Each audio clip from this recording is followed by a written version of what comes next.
Morning has broken, my windows are open. Wanna feel the wind blow through my hair. Which way do I follow? What happens tomorrow? I turn to you and hope you can guide the way.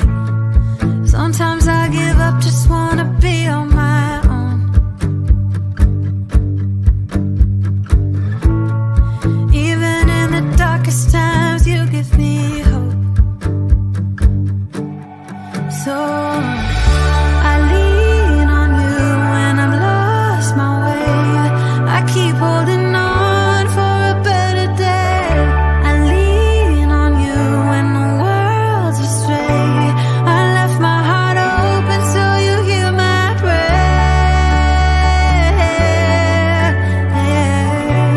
I left my heart open so you hear my prayer.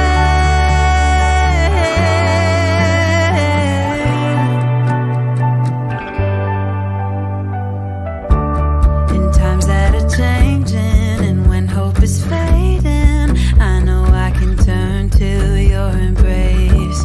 'Cause there's so much beauty under your heaven, and I'm grateful every day.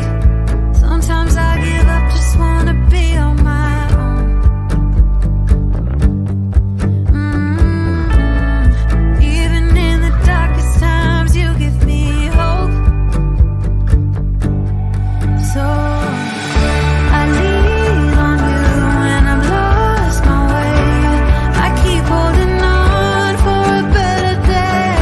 I lean on you when the world's astray. I left my heart open so you hear my prayer. I left my heart open so you hear my prayer.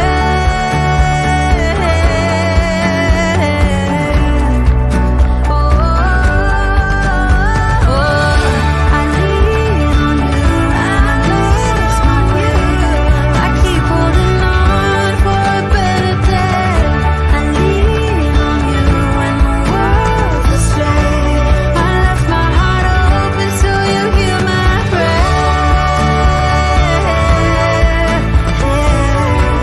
I left my heart open so you hear my prayer.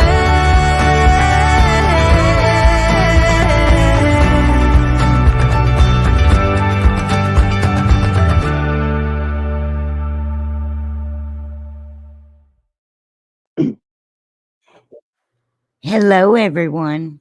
How you all doing tonight? Tonight's live isn't going to be a very long night or a long live, but I got some. Well, I had put out some FOIA requests for open records, and I have a few of those back, and I wanted to go over them because the more I looked at them, the more things just do not add up.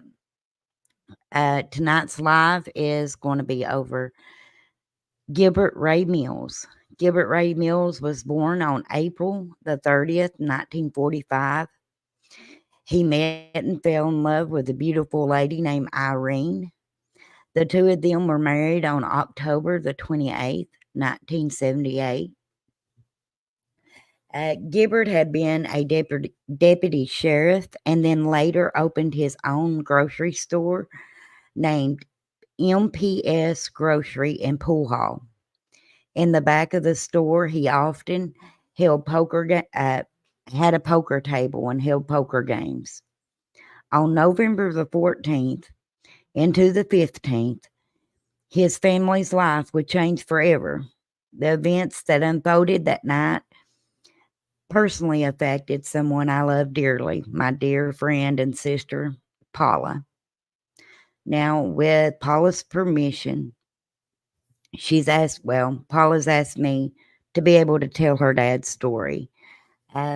She's with me. As anybody can imagine, these records haven't been easy on her, but she asked me to tell his story, and I want to do it justice. Didn't you, Paula? Yes. Okay, tonight, first and foremost, I need a trigger warning. I want to say that if you are under the age of 18, please find something else to watch for a little while. This is not the stream for you. Somebody give me a trigger warning so I can pin it up here.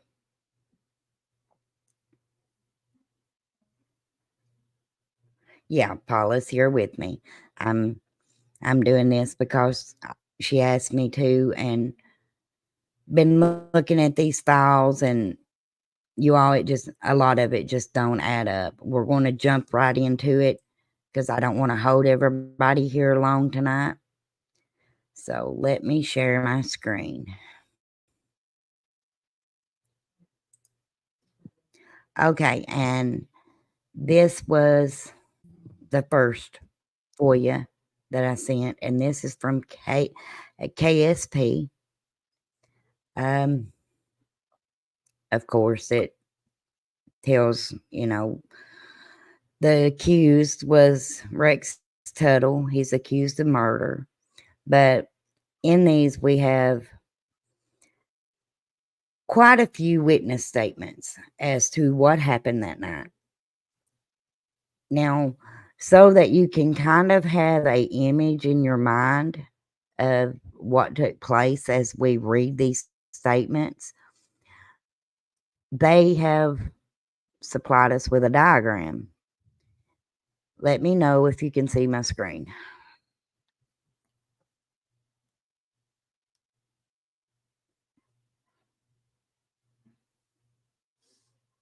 Can you see the screen, Michelle? Yeah, we can see it. Yeah, it's good. Okay. In the front area here of MPS, which he named after his children, was the grocery store and the pool hall. There was a door that went into the back room, and in the back room was where they played cards at. Gilbert was sitting right here. This is where Curtis Smith was sitting. David Hall was to Curtis's right. On the other end was Clarence Rutherford. And according to some statements, Mark, what was his last name, Paula? Okay, another man was asleep on this bed. But as you can see, the door opens up. Gilbert's sitting here with his back to the door. The first statement that we're going to read tonight, and bear with us because some of these are hard to read, but is from a man named Tim Bingham. And he is a guy that left with Rex Tuttle that night and then came back. Michelle, do you want to read this one? Sure.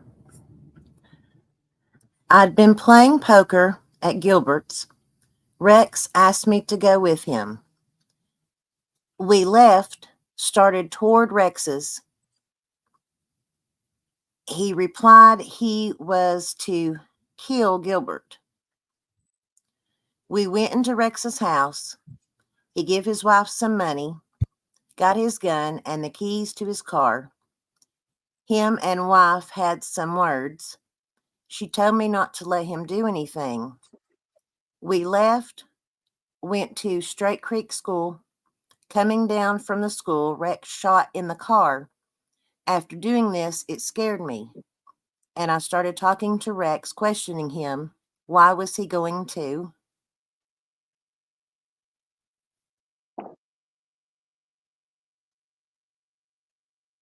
Kill Gilbert. He replied, he effed me. He parked his car below Gilbert's store. I told Rex I was not going in there if he was going to start trouble. He said no. Upon entering the store, I went straight into the poker room. Rex was behind me. Rex spoke and said, Gilbert. He turned. Rex came from behind his back with a shotgun and shot Gilbert, told everyone to get in the back. Kurt, one of the players, grabbed him. He fired again, told me shut the door. I said, "Don't shoot me, Rex." I got to the door and ran across the creek and walked home, not knowing how many he had shot. Everyone was drinking and had been. I was going to play more poker. I knowed about everybody there. Gilbert Mills, Rex Tuttle, Clarence Rutherford, Ronnie Taylor, Kurt Smith, Mark Mullins, Steve Dogman. Now, one thing that stood out to me when I was reading, well, when I first read through this was where he says, let me see here. I'd been playing poker at Gilbert's. Rex asked me to go with him. We left, started toward Rex's. He, okay, God. said he replied he was to kill Gilbert. Now, that could just be country slang, but that kind of felt off to me. But then we read this. Allie, do you want to read this one? Let me make sure this is all of it. Okay.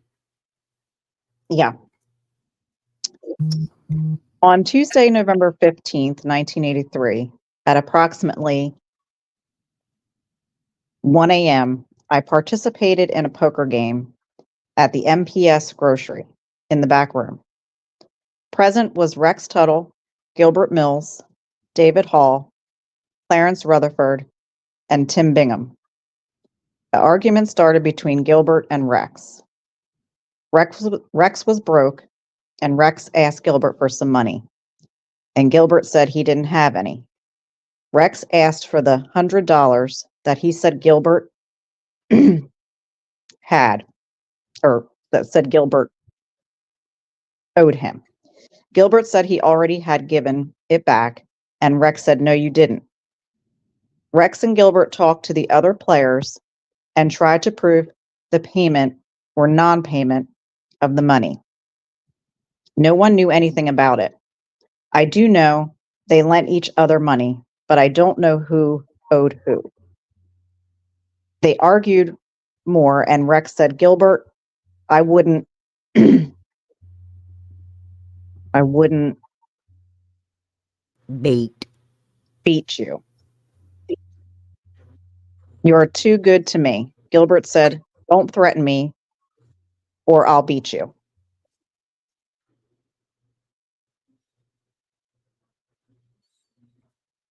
All the way on the hill.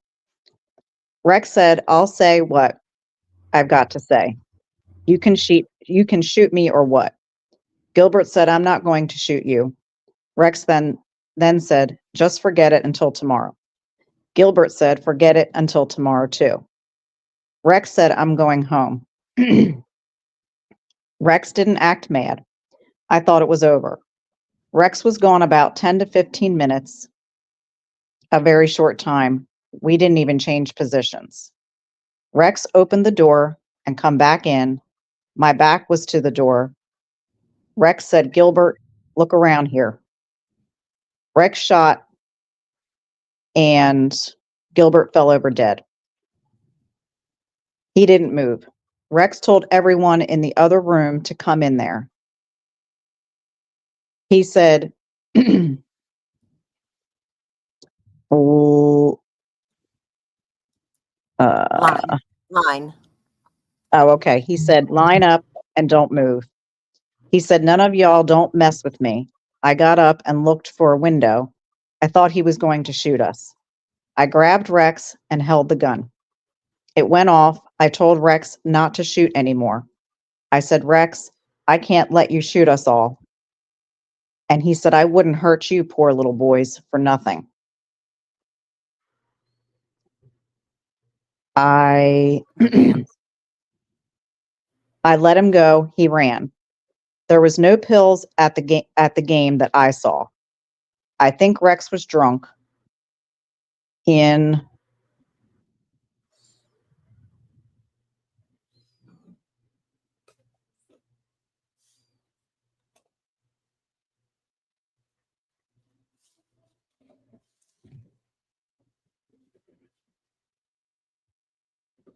There's my a little opinion. lag. I'm sorry.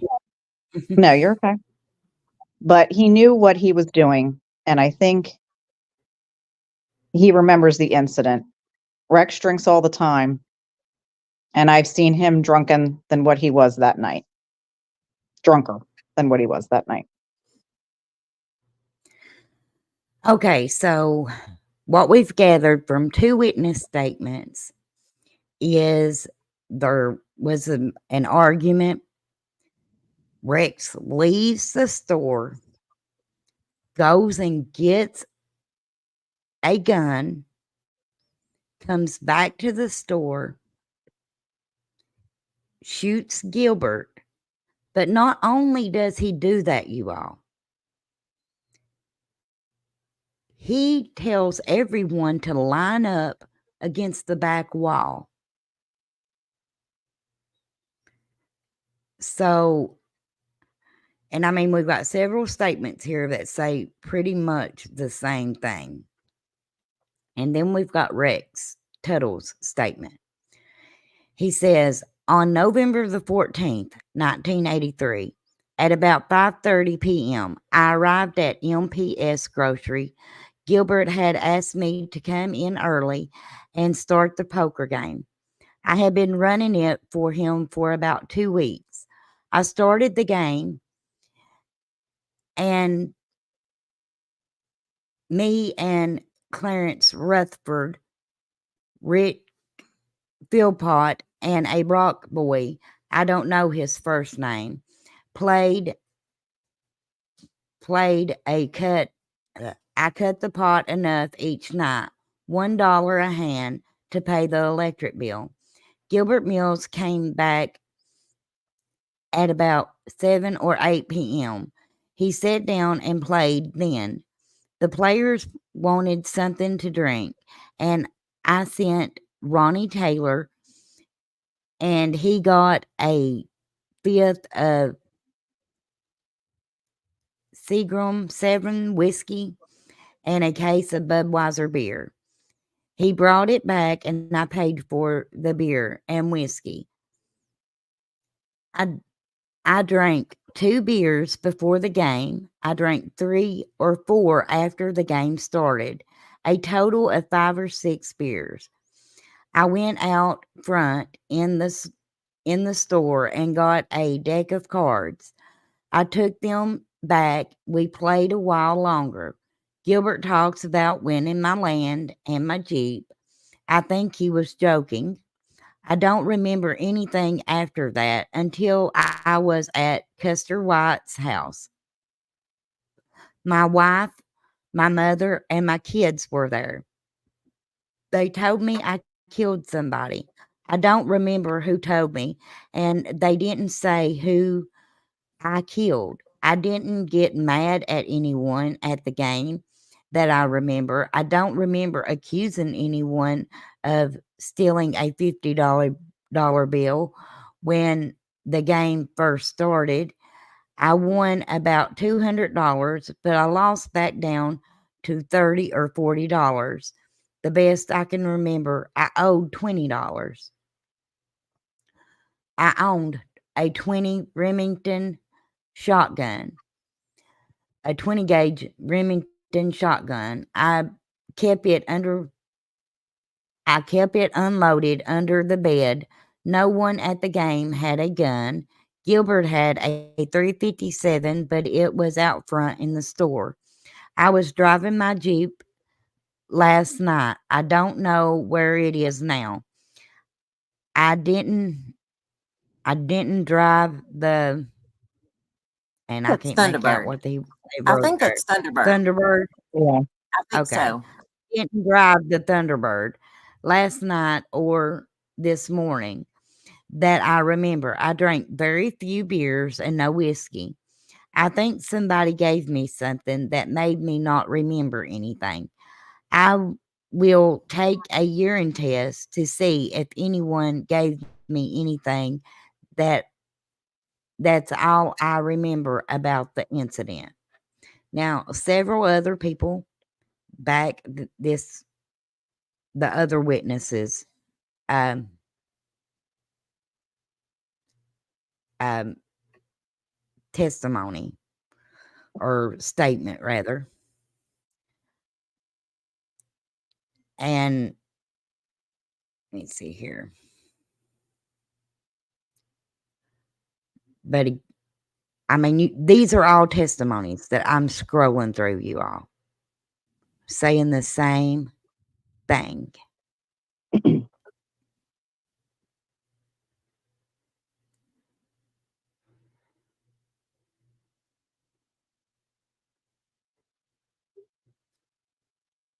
Just a second. Again, this is the diagram of the store and the pool hall. So he walks in, he hollers at Gilbert's name. Gilbert must turn his head to the right. He shoots him. It goes through one temple, out the other one, enough to put blood on this wall up here. And this is where the wounds was located. This is the right side. This is the left side. So that's pretty self-explanatory. And it says on Tuesday, this is the officer's report. On Tuesday, November 15th, 1983, at approximately 03:10 hours, Rex Tuttle shot Gilbert Mills in the head with a 20-gauge shotgun. Mills was killed instantly. Tuttle had an argument with Gilbert Mills during a poker game. Both were drinking. They cleared up the argument and Tuttle left the game. He came back approximately 15 minutes later and shot Mills in the head.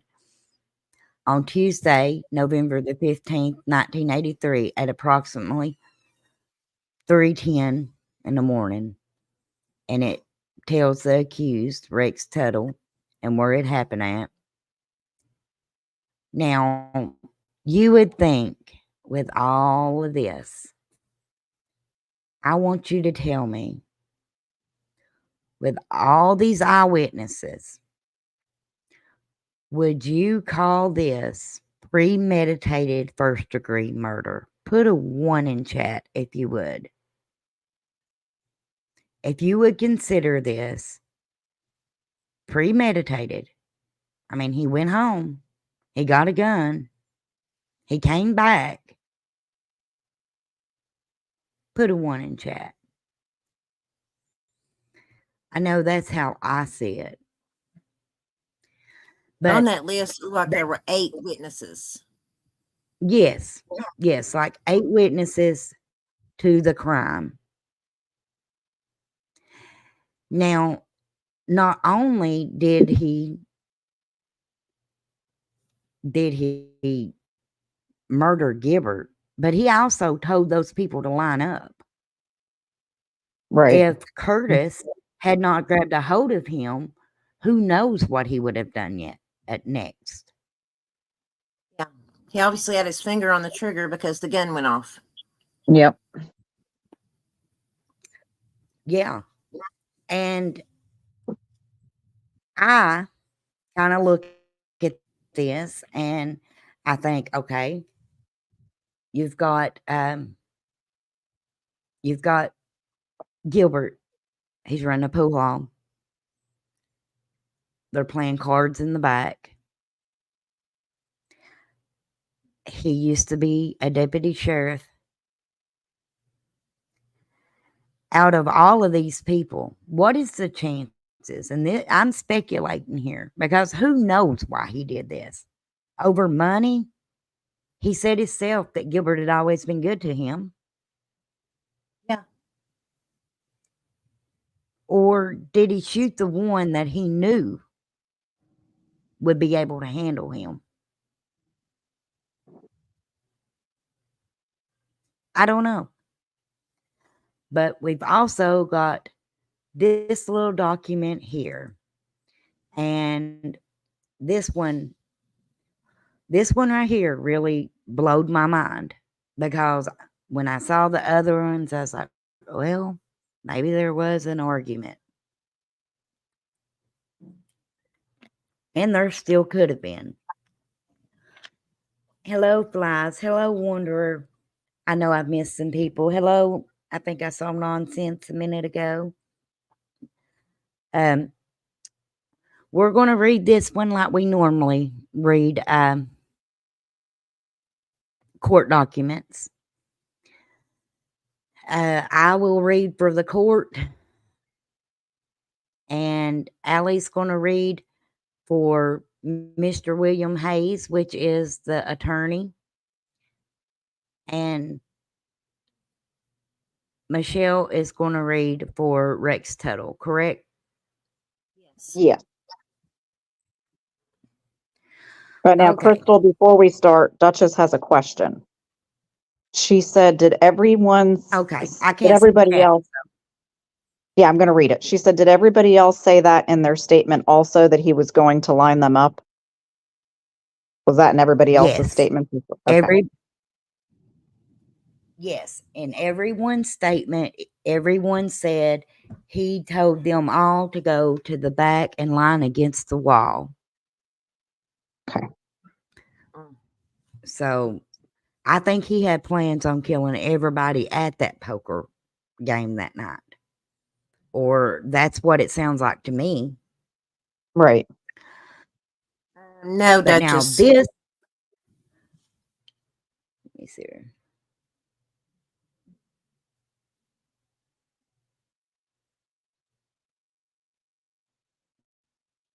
Okay, just a second.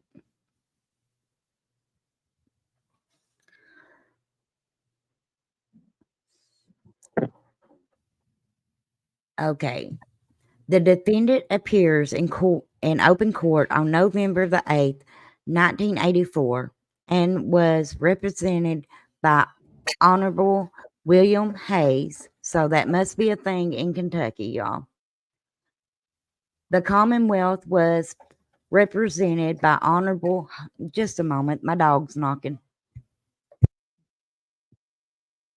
Duchess, no, he's not listed as a fallen law enforcement officer, even though he was former sheriff. Which is terrible. It is. Okay.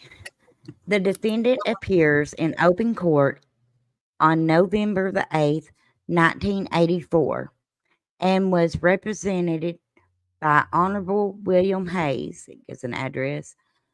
The Commonwealth was represented by Honorable Joe Nagel, Commonwealth Attorney. Mr. Tuttle, on October the 23rd, you entered a plea of guilty to first-degree manslaughter. Think of that, you all. First-degree manslaughter.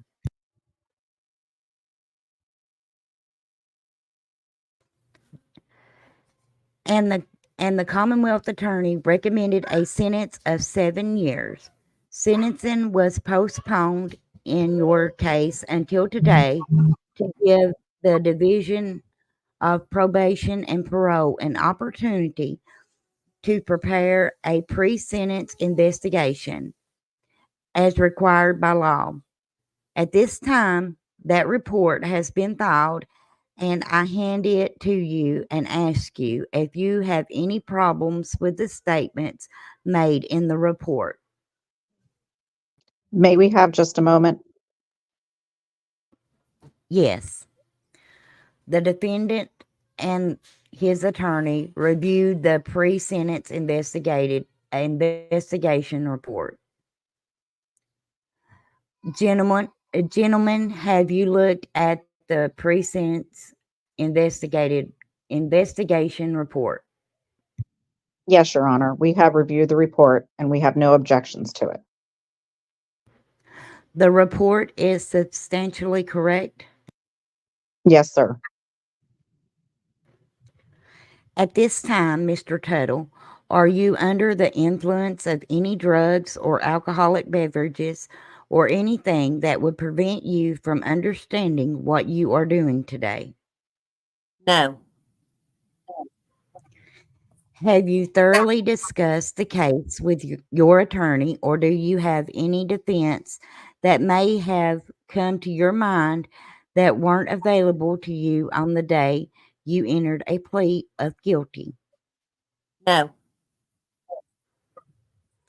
Have you thoroughly discussed the case with your attorney, or do you have any defense that may have come to you to your mind that weren't available to you on the day you I done read that.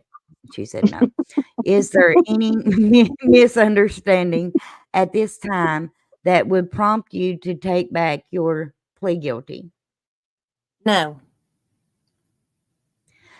Do you know of any reason why sentence should not be pronounced at this time, Mr. Tuttle? No.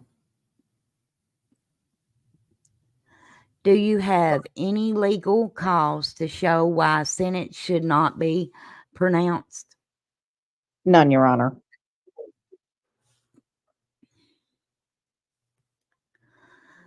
The court, it is the judgment of the court that you be taken to the Department of Correction by the Sheriff of Bell County to serve a sentence of 10 years, and you will be given credit for 16 days for the time you have already served.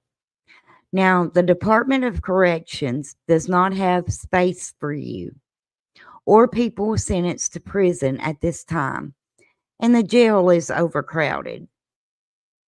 So I am going to do something I have never done before in this case. I am going to permit you to work until the department notifies the sheriff you've got a job making $10 an hour and you need to support your family and save up some money for them. You don't need to incur any bills or charges until the sheriff is notified you will be taken off. At this time, you will be on the same bond to report to the sheriff when he notifies you the department is ready to receive you. This is on the assumption you will return when you are called and will continue to work.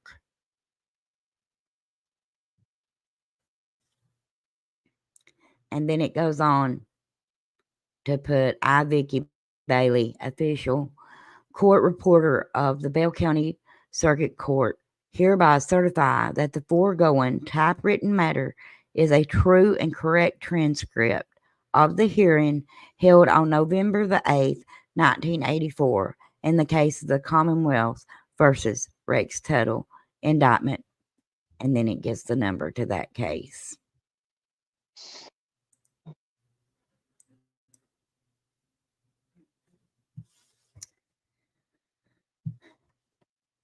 So instead of even 10 years, he got to walk the street, support his family, and did maybe, well, he did 16 days, we know. He never went back to Now, prison. I am, No. no.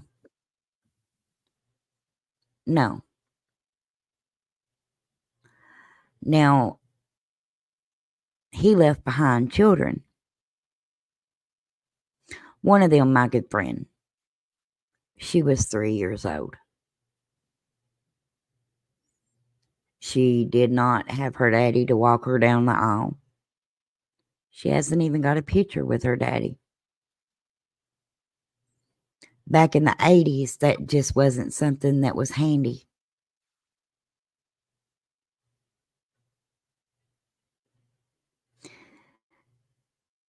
But this man got to support his family. Who is supposed to support Irene and her children? He took that away from them. The name of this stream is Was Justice Served? In my humble opinion, I don't think it was. I am going to drop a link because Duchess did looked up some things today that she may want to share.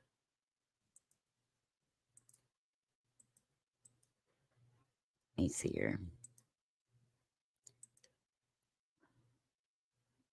I think I did it. Okay. No, not right. Please excuse me. I'm sorry. I was trying to absorb everything quickly. It was a lot to absorb, Debbie.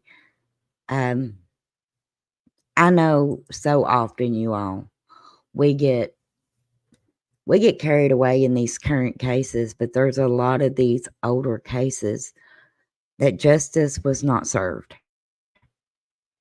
Yeah. Michelle, Certainly. what do you think about this case? I think you should You're have got Alex. first degree murder. I don't think they should have Yes, made a plea deal. That's the sweetest plea deal I've ever Well- heard in my life. Mhm. Well, the thing about it is nowhere on the papers does it say he made a plea deal. Right. No. And to me, it's premeditated first degree murder, not manslaughter. I was just going to say, I'd And like to know where it the could have manslaughter been- charge comes from. Yeah. Yeah, I mean, it could have been a lot worse. It could have been 8 people. Yeah, absolutely. But, I mean, it was the worst possible outcome for my friend. Yet a murderer got to go support his family, and nobody cared who was supporting the victim's family. Right. Hey, Dusty. Hello. Can y'all hear me okay? Yeah, you Yes. sound good. Okay. Okay, so you This was can- looking up obituaries and stuff today, Dutch. Do you mind to tell everybody what you found? Not at all. When you first told me about this situation and you showed me the documents, I was mind blown, first of all. I just want to say that. So while you were walking me through this, you were reading me all these statements. I was just thinking in my mind, this guy was a sheriff. Like, this sounds nefarious. So I decided that I wanted to see if I could pull up any information, first of all, about Gilbert Mills, because he was law enforcement. And I feel like there's going to be a huge write up in the newspaper. It's 1983 when this happened. So I feel like this is going to be a big deal, right? Former law enforcement officer gets murdered. But when I went to go research his name, the only person that I found was Gilbert Mills Jr., who passed away in 2018. There wasn't any record of any Gilbert Mills even passing away. There was no obituary. There was nothing at the Bell County, Kentucky office. They had all of the listing all the way back, y'all, till 1900 of officers that were fallen, either on the job or off the job. But you know what? His name wasn't on there. And I just thought that was really interesting. There's no record of Gilbert Mills, like he didn't exist. How is that possible? Can't even find the obituary, you all. The only obituary that was able to be found was his son. That's right. From 2018. He was a junior. Well, let me ask you this, Dutch. Do you feel like this was manslaughter? There seems like there's just something missing. How is the judge just he's gonna do this one thing that he's never done before because they don't have room for him in the prison or in the jail, And he even states that he's going to go back and pick him up when there's space for him. And then they just don't go back and get him. That something is wrong. It don't add up. It does not add up at all, in my opinion. I don't know why the Tim guy wasn't questioned a little harder, considering Gilbert. I mean, he told him he was going to kill Gilbert. He must have told his wife, because she told him not to let him do anything. That's premeditated. That is not Which should have got a sentence longer than first-degree 10 years. manslaughter. Yeah, that should have been Yeah. life. Sure should have been longer than 16 days. Yeah. So explain how this guy gets to live out his whole life with his kids and his grandkids, working his job, and just walking free as a murderer, and passes away in 2020. How is that possible? Well, we lost her again. There she is. I don't know how it's possible. They clearly forgot to mention murder on his obituary, though. I mean, he liked to hunt and fish. Rex is the one I'm talking about, by the way. Yeah, Rex Tuttle. You can find his, Yeah. you can find his obituary. Oh, yeah. As soon as you pull his but name up, they- it's the very first thing that comes up. So a murderer got all this respect. You can find his obituary and got to be with his kids, but a fallen officer got no respect, and you can't find anything about him, like he never existed. Yeah. Exactly. That smells rotten to me. Yeah. Well, I trust my nose. I Same. mean, to me, none of it was fair. Justice wasn't served. You can't call that justice. I mean, every man that has a wife and kid that is a man and are able-bodied, they're all working to support their family. That's not punishment. No. That sounds more like a doggone bankruptcy trial than it did a murder case. Don't cure no more debt. Am I wrong? What does that even No, mean? you're not wrong. I mean, don't accrue I no don't more know. debt? Oh. I mean, that don't even make mean- sense. No. Girl, if I have no I can't understand why that is even in there in the first place. Mm. I don't understand why there mean- wasn't somebody with a very, minor crime that wasn't already about ready to be released. If they couldn't just kick on out and give him their spot. Right. Right. So let me ask, Yeah, I want to pose That a would make question. sense. I would just want to pose a question, because I thought about this today after we had a little short discussion about this. So I just want to ask you, just keep an open mind when I ask you this, because this is just a thought, a theory. So let's say he's going to let him out and then a spot comes open. What are the chances that Rex Tuttle knows some dirt on somebody and he cuts a deal with the sheriff and says, listen, I'll give you so and so if you let me off this deal? And then, but you ain't Well, got the paperwork on that. And I'm just curious. Is that possible? I would think that him not showing back up, because it would be ordered by the court, would be breaking a court order. So the simple fact that the judge makes the statement, I'm going to do something that I've never done before in this case. I mean, I don't think the deal would be made with the sheriff. I think it'd be more made with the judge. I mean, if a sheriff isn't handed a paper to go get somebody, he don't got to go get him. Okay, well, maybe it was with the judge. I mean, I don't really know what all the specifics look like, but it just sounds like something happened that altered the course of how it could have turned out. But what was it? Was it already set in his mind that he wasn't going to actually send him to jail in the first place, and that's why he started out that conversation?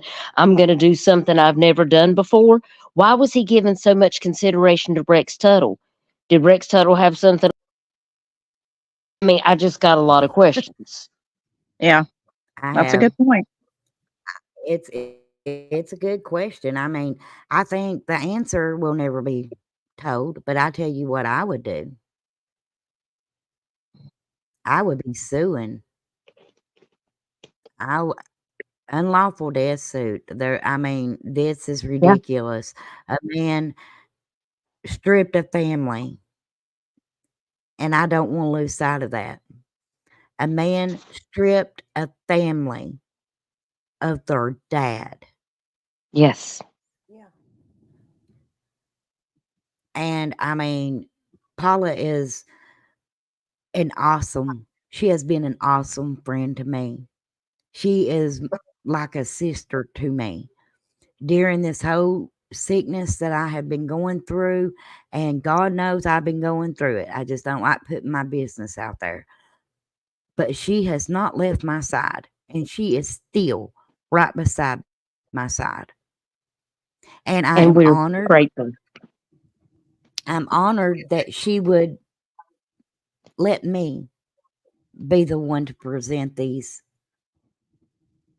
papers to the public, because at the very least, I think the world needs to know justice Yes. was not served.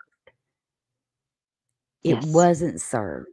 This man should have not have been even charged with manslaughter, which has a 10-year sentence. He served 16 days and got to save money, support his family. It should have been premeditated murder. That is what he should have been charged with. And Because this, from everybody's testimony, he from everybody's testimony, it wasn't just Gilbert. He had plans on killing. So don't blame it on an argument. Don't say Gilbert owed him money, because he told them all to line up. yeah. And then the guy, Curtis, grabs a hold of him. The gun goes off. That shows he has his finger on the trigger, just like Michelle said. Yep. Would you agree, Alan? Yes, I do. Who knows what would have happened if Curtis didn't do that? Yeah. And you even have another statement there saying he saw this man before drink a lot more. A lot more. But yet his toxicology, you all, doesn't show nothing in his system. So he wasn't drugged. Yep. You can't Something ain't plead adding up. insanity. I mean, there's a lot of people walking around crazy, don't mean they are. Or That's walking right. around acting crazy, that don't mean they are. Some people are just evil. Yep. Can a judge I think instruct a district attorney to make a deal? Yes.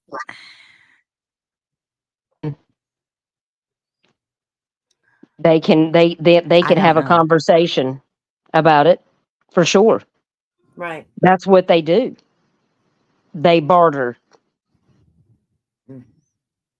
Yep.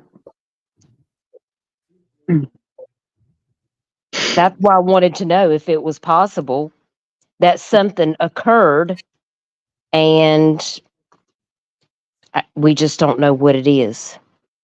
It's all of the unknown. It just, this whole situation is just seems wrong. And what you said, Crystal, about filing the lawsuit, I totally agree with.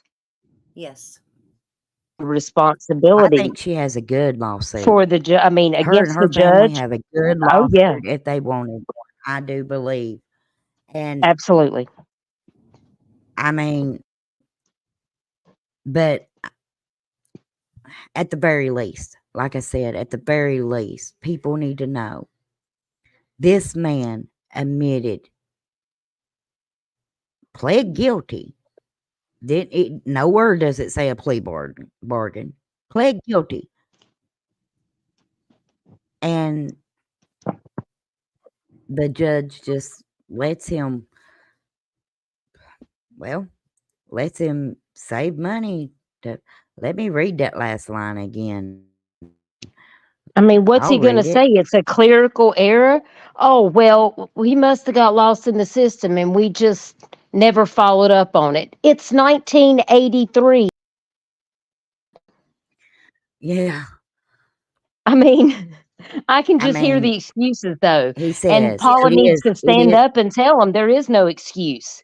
This is the court. Yep. Yep. It There's no is. excuse for The saying you court don't have said. room for murder. Thank you. Exactly. Thank you. You don't put a I murderer mean, on the why? street. Yeah, kick somebody that sold a little beer out of Yes. prison. Thank you. Yeah. Paula, you have our support. And I'm so I very sorry mean, that you're going through this situation. And Crystal is a dear friend, and we appreciate you being there to help her. But we also want to see you get the justice that your family deserves. And I just want you to know that our heart and absolutely, prayers are with you. Amen. absolutely. Um, you all just keep us in your prayer. It's been a hard week. Um, I can't imagine. I can't imagine growing up without my dad. My dad was my hero. In my eyes, my dad was the toughest man I knew. Yeah. So, and I just got to thank God that I was blessed to have my dad because she wasn't. Her mama was one of the sweetest ladies that you wanted to lay eyes on. I mean, she was sweet. She was as sweet as she could be, would do anything for anybody. And that woman worked her hiney off, raising her girls, helping raise her grandkids. They didn't have nobody, saving up to support them. She had to do it. So, no, in my opinion, justice wasn't served. So, if you don't mind, put some hearts in the chat just to let Paula know, let her sister know, and her family know that we support her. And we stand behind them. On this channel, we stand with the victims. We sure are not giving predators jobs, that's for sure. Absolutely. Crystal, I'm going to hop back down and chat. All right, honey. Thank you for having me up. Thank you for coming up.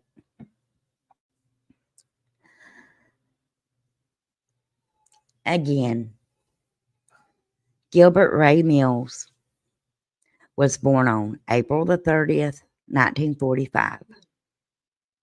He had a family, owned his own business, and because of the act of one man, his life was cut short. That day, it changed my friend's life forever. She was 3 years old. Justice was not served. This should not have been a manslaughter case. This should have been premeditated first-degree murder. Paula, everybody's putting hearts in the chat for you, baby. Paula says thank you, you all. Until next time, I love you all. And remember, it takes zero effort to be a good human being. I know you told your friend you're not okay. And tell me what's wrong and why you never said you felt that way. And guess you're trying to stay strong and fake a smile until I look away. But I've known you too long, it hurts to watch your blue eyes fade to gray as you fade away. As you fade away. Yeah, I'm about to fade away, cause every time I wake up I feel like it's Monday. Something's going wrong with all the chemicals up in my brain. All of a sudden I don't look at anything the same way. Got a buildup of my thoughts sitting in an ashtray. I'm sorry that I'm so inconvenient, okay. Just let me be me and I'll stay out of your way. I can see the way you look at me, I'm such a disgrace. I never really asked to be brought into this place. You wanna love me? Well then baby I have a taste. All the highs and the lows, no you'll never be the same. I don't really wanna hurt you but I can't control the pain. If you're sticking by my side maybe we could be okay. Okay, maybe you could be the change I need today. I promise that I've never felt this way. I really hope that you will choose to stay through all the pain. I know you told your friend you're not okay. And tell me what's wrong and why you never said you felt that way. And guess you're trying to stay strong and fake a smile until I look away. But I've known you too long, it hurts to watch your blue eyes fade to gray as you fade away. As you fade away. As you fade away. As you fade away.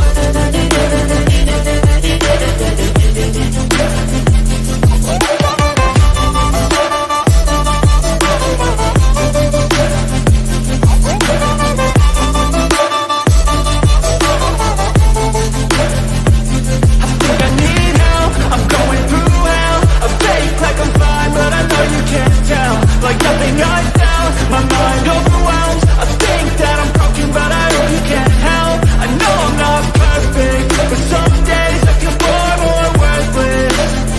Baby, you make me feel nervous. If I still have you, I have purpose. It's all worth it. I know you told your friend you're not okay. And tell me what's wrong and why you never said you felt that way. I guess you're trying to stay strong and fake a smile until I look away. But I've known you too long, it hurts to watch your blue eyes fade